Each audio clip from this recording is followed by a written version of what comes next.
Ezequiel, desculpa aí, estou com o Lucas na cabeça aqui. Ezequiel capítulo 18, versículo 25. Amém. Vamos lá então. Amém. Versículo 25. No entanto dizeis: o caminho do Senhor não é direito. Ouvi agora, ó casa de Israel: não é o meu caminho direito? Não são os vossos caminhos tortuosos? Desviando-se o justo da sua justiça e cometendo iniquidades, morrerá por causa dela. Na iniquidade que cometeu, morrerá. Mas, convertendo-se o perverso da perversidade que cometeu e praticando o que é reto e justo, conservará ele a sua alma em vida. Pois se considera e se converte de todas as transgressões que cometeu. Certamente viverá, não será morto. No entanto, diz a casa de Israel: o caminho do Senhor não é direito. Não são os meus caminhos direitos, ó casa de Israel, e não são os vossos caminhos tortuosos? Portanto, eu vos julgarei, a cada um segundo os seus caminhos, ó casa de Israel, diz o Senhor Deus. Convertei-vos e desviai-vos de todas as vossas transgressões, e a iniquidade não vos servirá de tropeço. Lançai de vós todas as vossas transgressões com que transgredistes, e criai em vós coração novo e espírito novo. Por que morrereis, ó casa de Israel? Porque não tenho prazer na morte de ninguém, diz o Senhor Deus. Portanto, convertei-vos e vivei. Amém? Pai celestial, em nome de Jesus, Senhor, ministra ao nosso coração a Tua palavra. Coloca no mais profundo do nosso coração as convicções que vêm do Teu Espírito a respeito da Tua palavra, Senhor. Pai, leva-nos a crescermos à estatura do varão perfeito, à estatura de Cristo, a sermos, meu Deus, pessoas, cristãos, que a cada dia mais parece com Jesus, que seja como o dia, quando ele vai raiando, raiando, brilhando, brilhando, até ser dia perfeito. Cumpra em nós, ó Deus, a obra eterna, a obra, meu Deus, que começou com a salvação e vai terminar na glória do Senhor, em nome de Jesus. Amém. Amém. Você pode se sentar.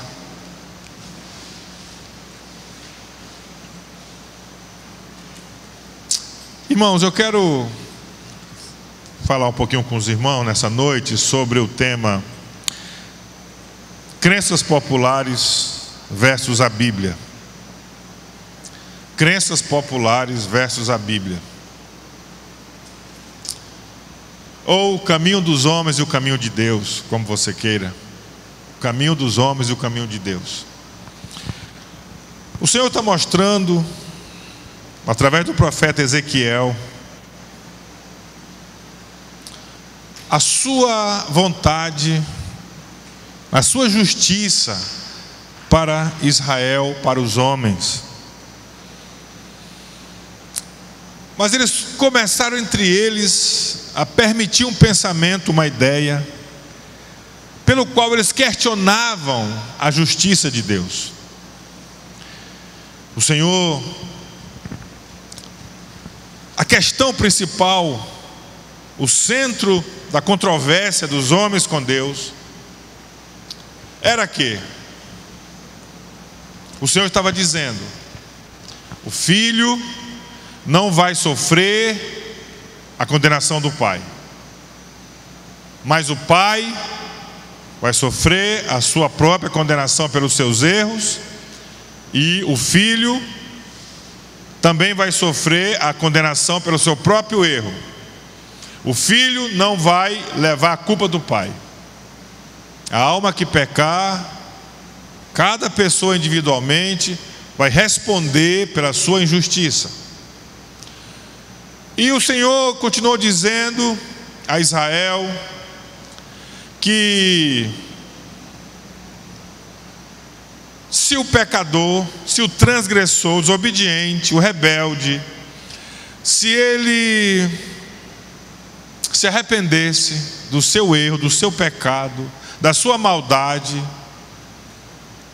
o Senhor perdoaria, o Senhor daria para ele uma nova oportunidade, o Senhor não traria juízo sobre a vida dele.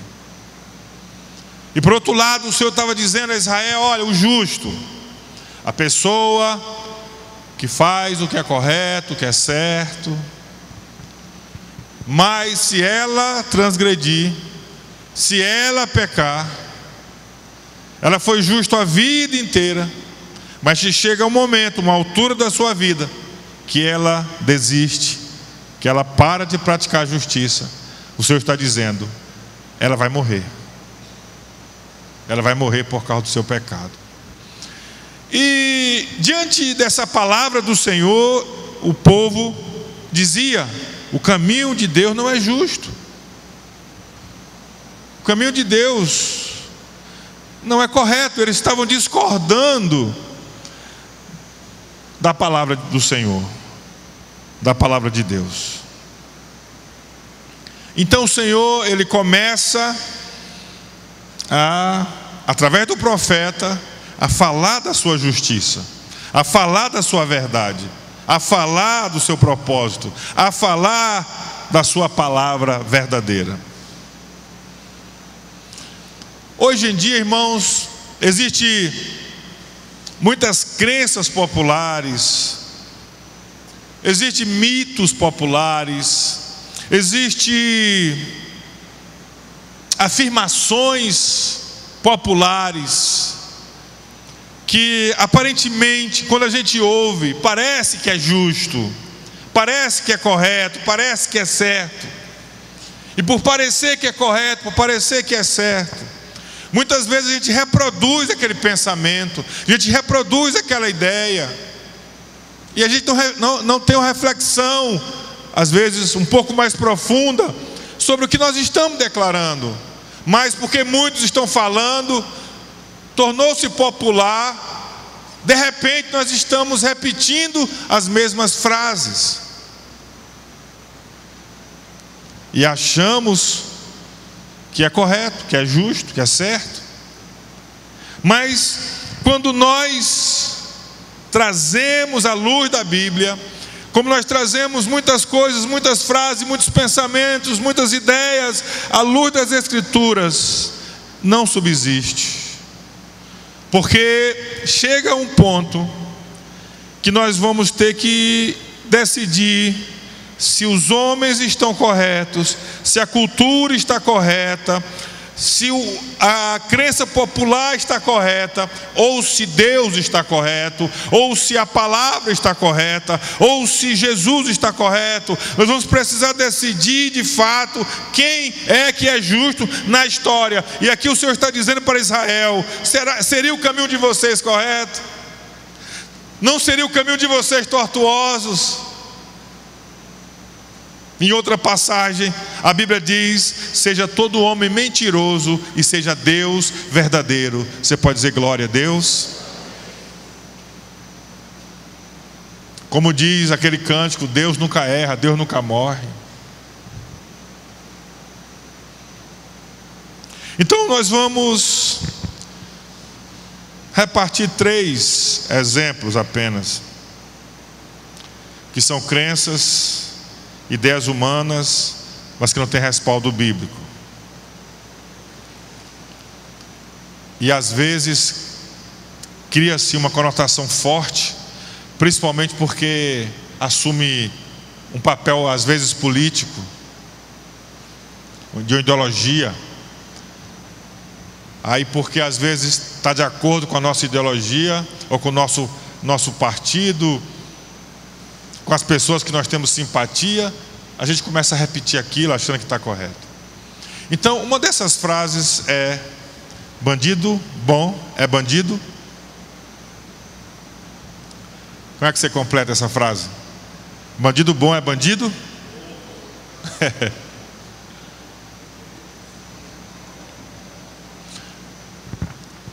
Queridos, se a pessoa peca e comete crimes, a palavra de Deus diz: a alma que pecar, essa morrerá. Em Romanos 6:23, a palavra de Deus diz: o salário do pecado é o quê? A morte. O salário do pecado é a morte. Isso é verdade. Mas Deus não criou o homem para a morte. Deus não criou o homem para morrer. Irmãos, eu estava meditando lá em Gênesis, quando Deus cria todas as coisas. Na verdade é uma lição da classe de sexta-feira, classe bíblica de sexta-feira. Quando Deus criou o homem,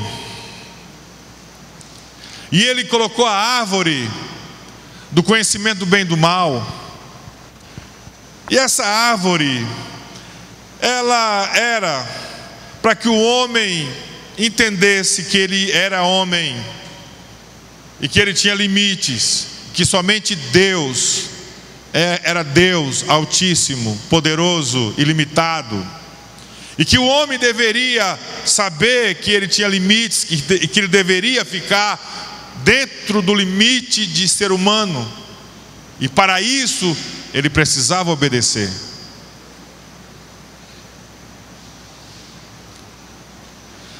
E nós sabemos que o homem desobedeceu,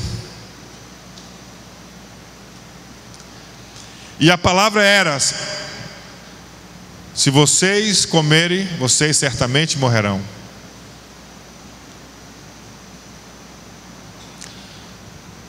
Mas Deus desejava que o homem obedecesse, o ser humano obedecesse, que ele vivesse, não morresse. Esse era o plano de Deus.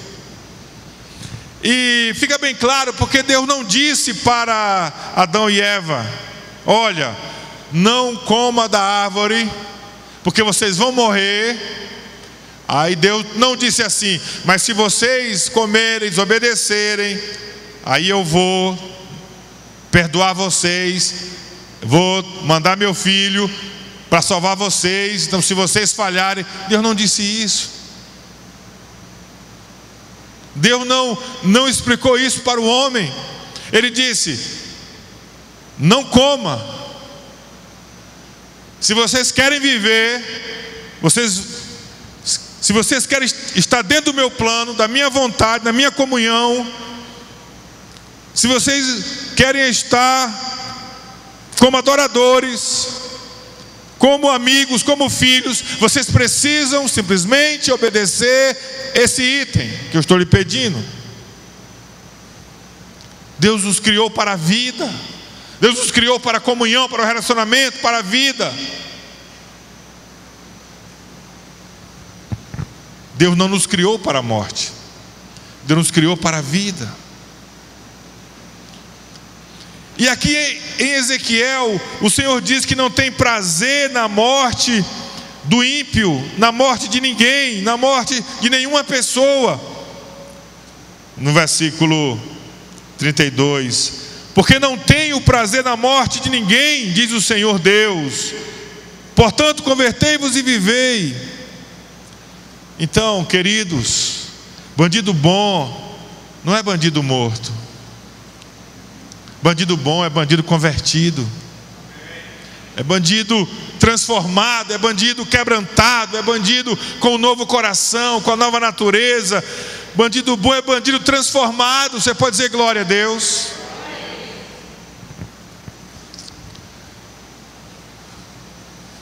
Pensa numa mãe chorando pelo seu filho que entrou nas drogas, que entrou na vida do crime. Pense numa mãe às madrugadas, clamando a Deus pelo seu filho desobediente, rebelde. E pense na alegria dessa mãe quando ela receber a notícia que o seu filho não foi morto, mas pelo contrário, encontrou Jesus, recebeu um novo coração, recebeu a mensagem e agora se tornou um servo de Deus, uma serva de Deus. Você pode dizer glória a Deus? O plano de Deus é vida, é a vida. Por que que as pessoas morrem? Por que que muitos estão morrendo? Porque não se arrependeram, porque não creram, porque não se prostraram diante de Deus, porque fecharam o coração. Então a sentença da morte se cumpriu sobre a vida deles, mas não era esse o propósito de Deus. Quando estão entendendo, diga amém. Então, queridos, Deus dá a oportunidade de arrependimento. Deus dá a oportunidade de conversão.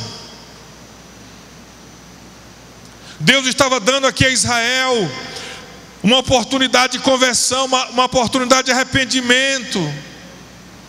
Deus tem dado à humanidade de modo geral, Deus tem dado a todos os homens, em todas as partes, a oportunidade de arrependimento. E quando a mensagem do Evangelho chega nos lugares, nas prisões, nas cadeias, nas nações, nos países, aos índios e a todos os lugares que chega essa mensagem, é uma oportunidade que Deus está dando para que o pecador, para que o criminoso, para que aquele que é injusto se arrependa e receba novidade de vida, receba um novo coração, receba uma nova natureza, receba uma nova vida em Cristo Jesus.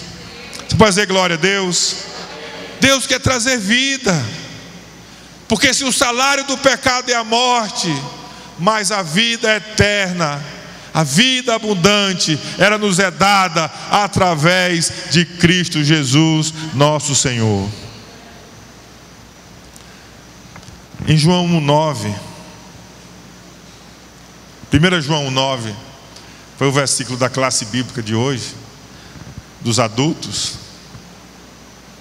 Se confessarmos os nossos pecados, Ele é fiel e justo para nos perdoar os pecados e nos purificar de toda injustiça. Bom, Gilmar, você tem que ajudar aí no versículo.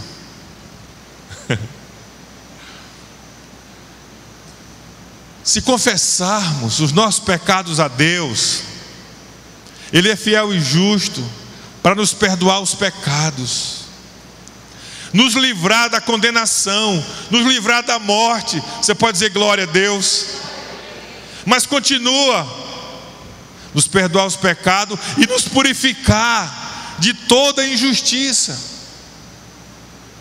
Então Deus nos purifica de toda injustiça, quer dizer que Deus trata com a motivação do nosso coração, porque todo pecado é injustiça, todo pecado é mal, é maldade.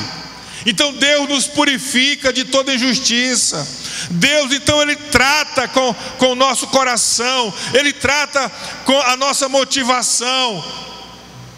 Isso é a conversão, é a mudança.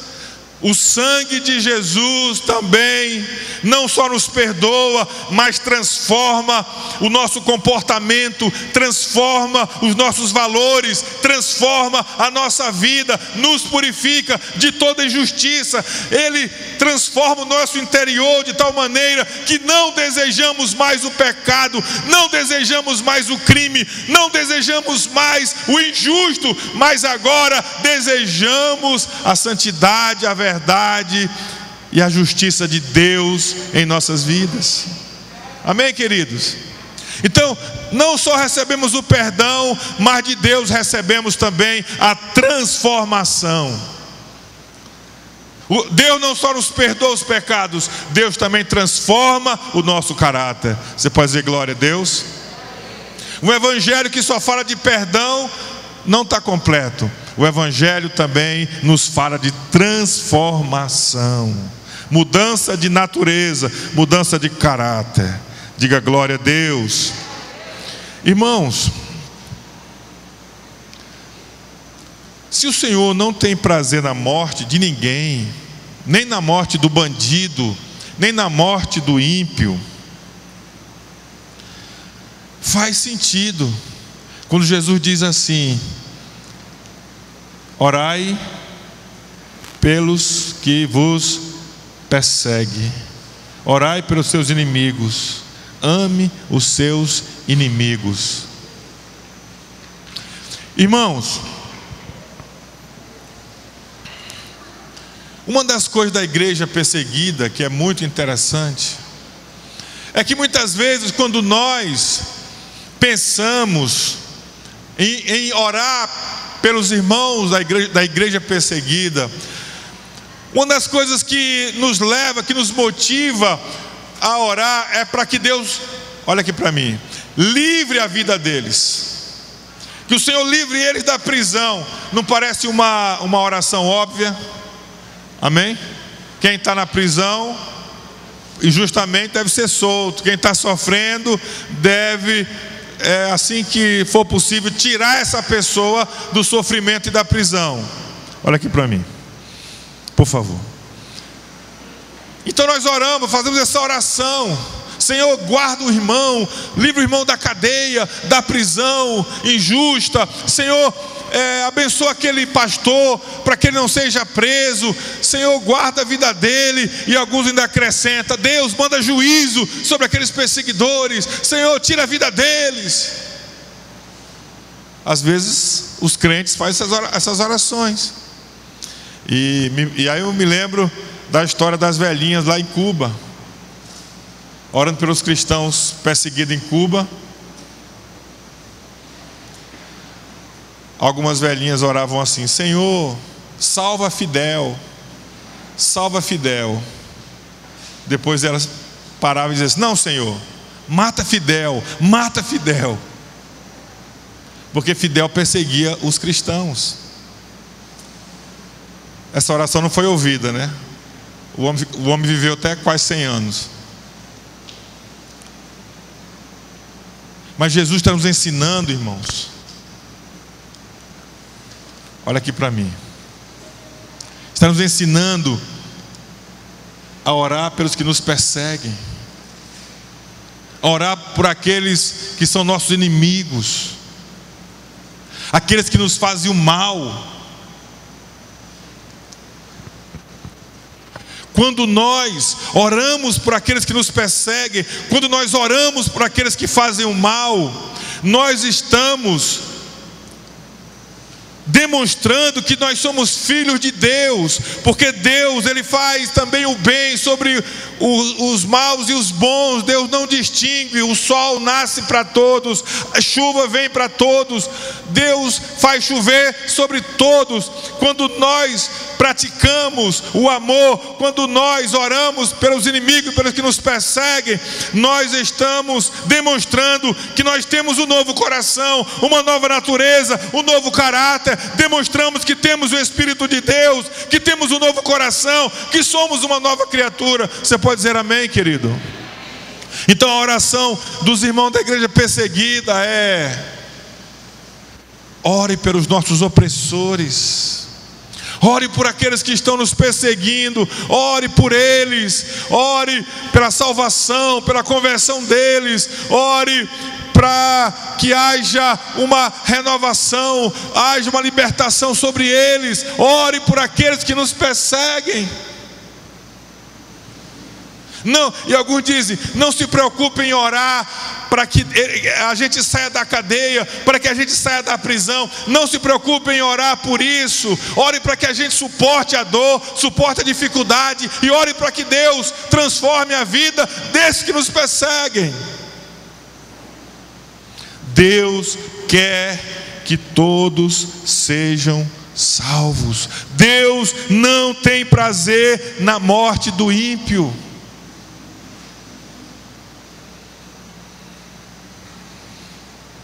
Queridos, por outro lado,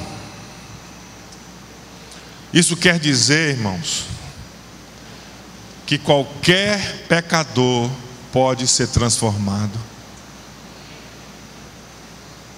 Isso quer dizer que qualquer pessoa, ela pode ser salva por Jesus. Qualquer pessoa pode ter sua vida transformada. Então isso nos enche de esperança. E se por acaso você que me vê, que me ouve, sabe que você é um pecador, há esperança para você, há esperança para a sua vida. Deus não tem prazer na morte do ímpio. Deus quer salvar o pecador, Deus quer salvar o ímpio. A Bíblia diz que Jesus Cristo veio ao mundo justamente para salvar pecadores, para chamar pecadores ao arrependimento. Jesus disse que quem precisa do médico não são os que são bons, os que estão sadios, mas os que precisam de médico é justamente os que estão doentes. Então Cristo veio ao mundo para que pecadores sejam salvos. Então não importa o tamanho do seu pecado, o tipo do seu pecado, Deus veio, enviou Jesus para o perdão, para a transformação, para a vida, para derramar sobre o pecador a graça de Deus. Então todo pecador pode se arrepender e receber a vida eterna em Cristo Jesus. É boa nova ou não é boa nova, irmãos? Amém, queridos? Você pode dizer glória a Deus? Então, irmãos, faz sentido os cristãos irem nas cadeias pregar a palavra.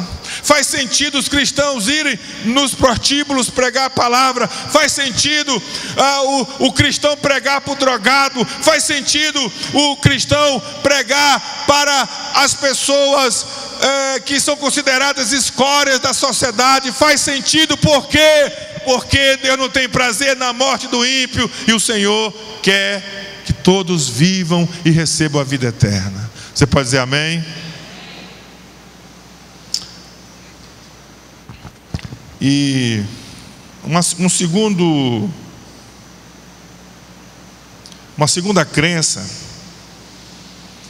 que às vezes entra na boca e na mente de muitos, até cristãos, eu diria até que é uma coisa um pouco comum. Nós somos do bem e eles são do mal. Isso às vezes entra no meio religioso das igrejas. Era o caso do fariseu que nós falamos no momento da oferta. O fariseu, ele falava da sua justiça própria, e ele dizia: eu não sou como esse publicano, eu sou bom, eu sou do bem, mas ele é pecador, ele é do mal. E muitas vezes nós cristãos, nós olhamos para as pessoas que têm dificuldades, que têm pecados escandalosos, pecados que aparecem diante dos nossos olhos, então nós nos sentimos bons e achamos que eles são maus. E interessante, irmãos, que hoje em nossos dias existe o politicamente correto. E as pessoas que não são politicamente corretas, elas são declaradas do mal. Se não tiver um comportamento X, se não se comportar de maneira tal, essa pessoa é do mal. Se não pertencer ao meu grupo, se não pertencer à minha ideologia política, se não pertencer à minha religião, se não pertencer à minha igreja, então você é do mal. Você não é do bem. Se você não pensar como eu, você não é do bem, você é do mal. Queridos, deixa eu dizer uma coisa para você nessa noite. Não existe pessoas acima do bem e do mal.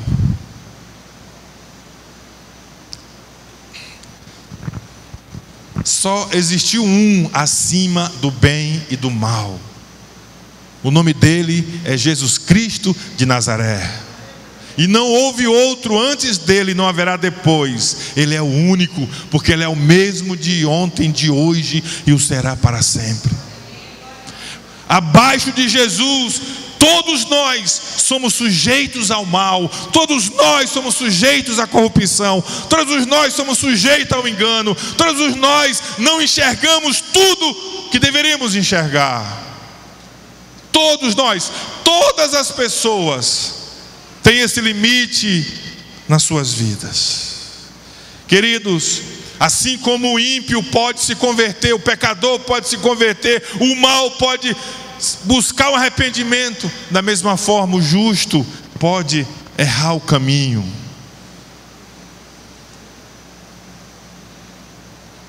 Por isso que Paulo nos alerta, 1 Coríntios 10:12, aquele que cuida está de pé, cuide para não cair. E ele dá vários exemplos no livro de Êxodo, no Velho Testamento, onde ele fala que muitos caíram. E se nós olharmos a história bíblica, eu lembro de Sansão. Era um homem escolhido desde o ventre da mãe. Ele não deveria se casar com uma mulher que não fosse de Israel, ele casou. Ele não deveria comer certo tipo de comida, ele comeu. Ele não deveria deixar cortar o cabelo, foi o último pecado que ele praticou, e ele deixou. Ele foi um grande herói, foi um grande homem, um libertador de Israel, mas ele caiu. Ele não teve a história que Deus planejou para ele na sua integridade. Por quê? Porque ele pecou, porque ele deixou a justiça de Deus. Irmãos, quando um cristão pensa que o seu pastor não erra, quando um eleitor pensa que o seu candidato não erra, que o seu político é incorruptível, quando uma mãe e um pai pensa que seu filho é perfeito, sua filha é perfeita,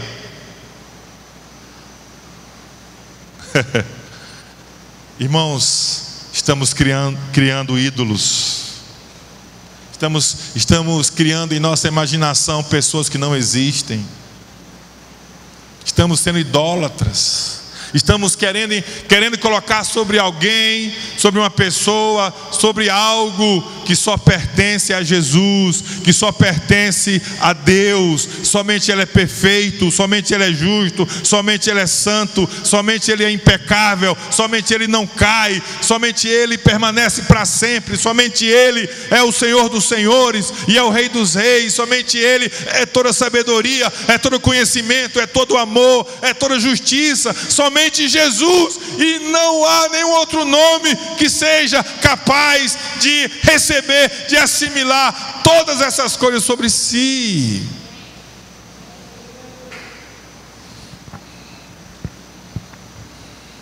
Queridos, um cristão bíblico, um cristão do Evangelho, não tem partido e nem político de estimação. Ah, porque esse político foi tão bom. Ah, porque esse outro é tão bom. Ah, não existe isso na visão do Evangelho, queridos.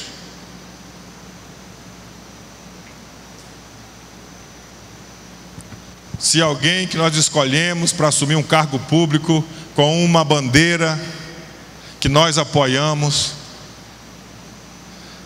mas no decorrer do mandato essa pessoa, ela não cumpre, ela não realiza a promessa de campanha que ela iria fazer, que ela iria realizar, acabou, irmãos, acabou. Não interessa quem seja, não serve. É um mentiroso, é um corrupto, não serve, não recebe o meu voto, não recebe o voto de um cristão verdadeiro.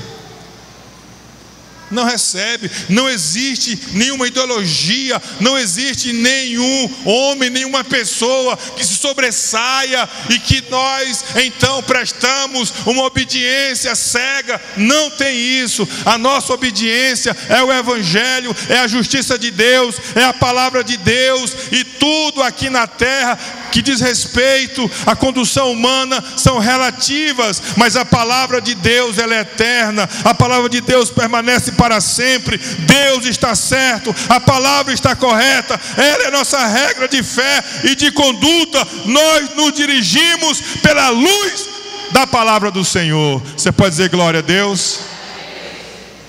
Deus chama pecado de pecado, corrupção de corrupção. Deus chama o mal de mal. E no dia que o justo pratica o pecado, a iniquidade, ele morrerá pelo seu pecado, responderá pela sua iniquidade. E o dia que o pecador se arrepende, o dia que o pecador recebe o perdão e busca o arrependimento e busca a Deus, ele é perdoado, ele é amado e Deus o considera justo diante dele. É assim a matemática de Deus. É assim a economia de Deus.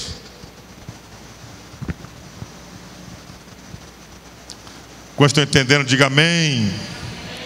E a última coisa que eu quero partilhar com vocês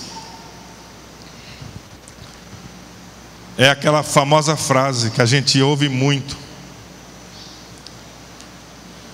E eu já falei para mim mesmo algumas vezes. E a gente ouve muito por aí. O importante é você ser feliz. Quando alguém recebe essa frase, conforta o coração. O importante é você ser feliz. Mas eu quero dizer uma coisa para você nessa noite. Pode conferir na sua Bíblia. Na Bíblia, ser santo vem antes de ser feliz. Ser santo vem antes de ser feliz. Na Bíblia, felicidade não é o fim. Na Bíblia, felicidade é uma consequência. A causa de grandes pecados na vida de uma pessoa é a busca da tal felicidade. Porque o que é um estado feliz? É um estado imediato. É algo que no momento satisfaz. E aquilo normalmente que é satisfeito no momento, uma emoção, um sentimento, normalmente as consequências do amanhã será remorso, tristeza, feridas, mágoas, fracassos. Tudo em nome da busca de uma pseudo felicidade, de uma falsa felicidade. Queridos, a verdadeira felicidade vem como consequência da conversão a Deus. Existe uma alegria em se converter a Deus. Existe um gozo no coração daquele que pratica a justiça da palavra de Deus. O contentamento de ter feito o que era justo. A alegria de ter agido com fidelidade, de ter agido com verdade, com transparência. Mesmo que no momento as consequências podem não ser muito boas, mas a médio e a longo prazo, os frutos vão ser de paz, de alegria, de contentamento, de felicidade em Cristo Jesus. Queridos, a maior alegria do cristão verdadeiro é a cada dia ele se parecer mais com Jesus. A Bíblia diz que o justo é como a aurora do dia que vai raiando, raiando até ser dia perfeito, dia completo. Paulo fala que nós somos transformados de fé em fé, de glória em glória. Quando o cristão, ele vai a cada dia se amadurecendo em Cristo, crescendo em Cristo, parecendo com Cristo, mas dentro dele nasce a felicidade, a alegria, o gozo, o prazer. E o salmista Davi, o Novo Testamento fala muito da alegria da salvação. Também fala da alegria da vida eterna. Também fala do gozo da presença, da glória de Deus. Então, quanto mais nós conhecemos a Deus, mais a felicidade acontece em nossa vida e em nosso coração. Queridos, a vida do cristão ele vai melhorando a cada dia. Hoje eu faço 23 anos de casado. 23 anos de casado com a minha esposa Valdicléia. Irmãos, o meu casamento ele é melhor do que no começo. O meu casamento me dá mais alegria agora, a cada ano, do que no início. As coisas não pioraram no meu relacionamento com a minha esposa, as coisas melhoraram. Naquilo que eu precisava me aperfeiçoar um pouco mais, e continua operacionando, continua rodando. Deus fez muito através da convivência com a minha esposa. Martinho Lutero, o reformador, ele disse que um ano de casamento santificou mais ele do que 20 anos como padre celibatário no convento. Um ano santificou mais ele do que 20, 30 anos lá no mosteiro. Então, queridos, quando nós andamos na presença de Deus, a felicidade ela vai crescendo, e ninguém rouba, e ninguém tira. Deus vai nos aperfeiçoando, Deus vai nos moldando, Deus vai trabalhando em nossas vidas. Eu quero concluir. Isaías 57, 55, versículo 7 em diante, diz que os caminhos de Deus não são como os nossos caminhos, são mais altos do que os nossos caminhos. Queridos, Deus é justo e santo em todos os seus caminhos. Tudo que Deus faz é justo. Nele não há injustiça nenhuma.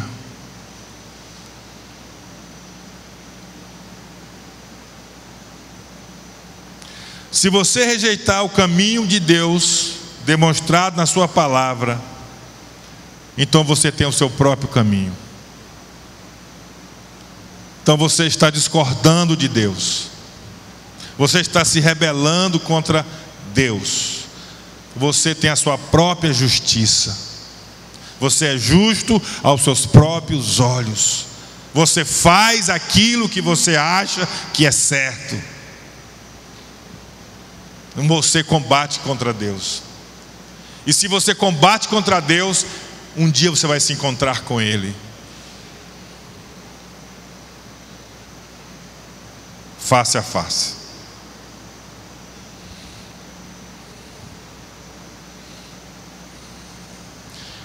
No versículo 26 de Ezequiel 18,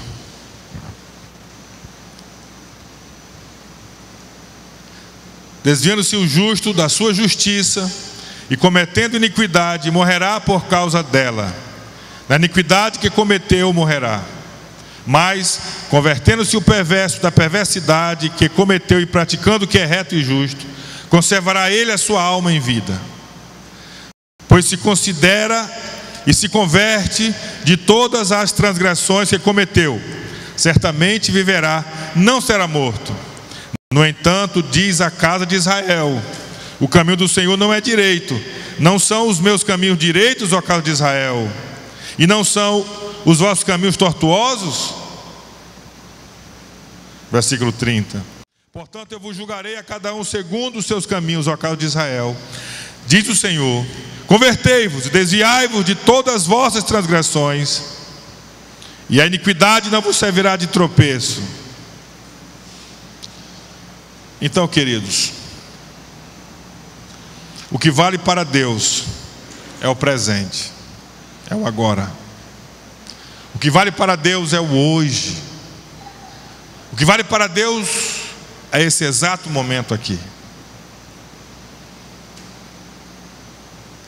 Deus trabalha com o presente. Deus trabalha com o agora.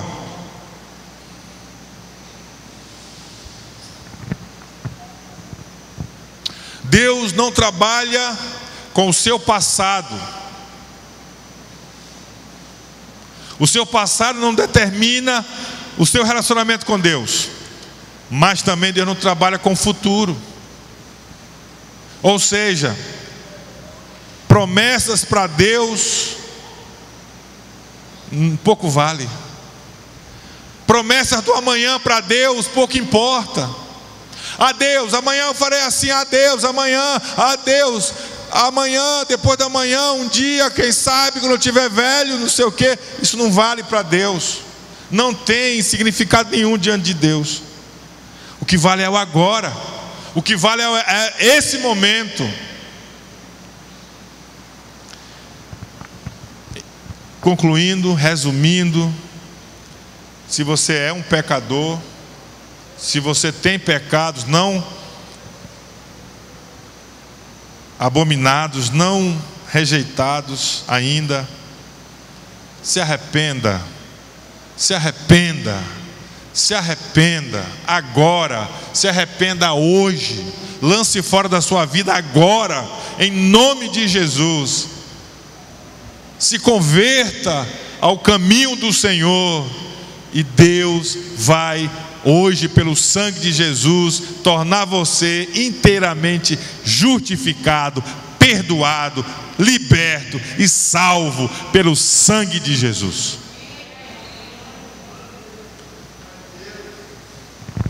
Pastor, eu já me arrependi. Eu estou seguindo o caminho. Estou caminhando. Permaneça hoje. Permaneça agora. Continue firme, não caia. Siga o Senhor. Agora, hoje. Não deixe para tratar nada depois com Deus. Um dia com Deus. Não, trate agora, trate hoje. Continue fiel ao Senhor. Continue na presença dEle. Uma prova dessa realidade, irmãos, é o ladrão da cruz. Ele era um dos dois ladrões, né? Estava na cruz com Jesus. Então um deles, como o outro também, mas especificamente um, sendo ladrão, era um criminoso. Sendo ladrão, merecia condenação. Sendo ladrão, era mau. Sendo ladrão, era um bandido. Sendo ladrão, era criminoso.